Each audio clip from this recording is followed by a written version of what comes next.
તુફાન express ન્યૂઝમાં આપનું હાર્દિક સ્વાગત છે। મોડલ ગુજરાત અને વિશ્વગુરુ ભારતના દાવા વચ્ચે બ્રિજ નીચે ગરીબોની જિંદગી જવાબદાર કોણ? નમસ્કાર, આપ જોઈ રહ્યા છો તુફાન એક્સપ્રેસ ન્યૂઝ। અંકલેશ્વરના બ્રિજ નીચે ગરીબ પરિવારો પ્લાસ્ટિક અને તાડપત્રીના આશિયાનામાં જીવન પસાર કરી રહ્યા છે, જ્યાં ન શુદ્ધ પીવાનું પાણી, ન શૌચાલય, ન સુરક્ષા, ન કોઈ વ્યવસ્થા। નાના બાળકો અને મહિલાઓ સહિત આખા પરિવારો જોખમ વચ્ચે રહેવા મજબૂર બન્યા છે।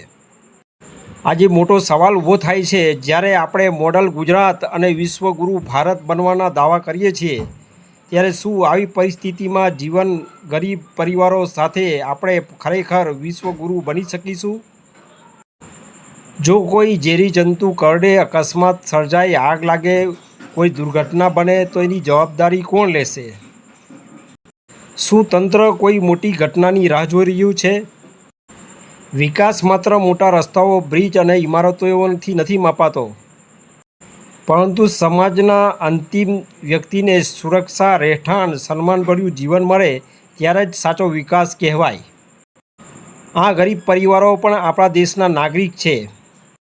તેમને સુરક્ષિત આશ્રય અને મૂળભૂત સુવિધાઓ આપવી એ સરકાર અને સમાજ બંનેની જવાબદારી છે। Cameraman Nafees Pathan, report Toofan express news, Ankleshwar. પ્રશ્ન વિકાસનો નથી, પ્રશ્ન માનવતાનો છે।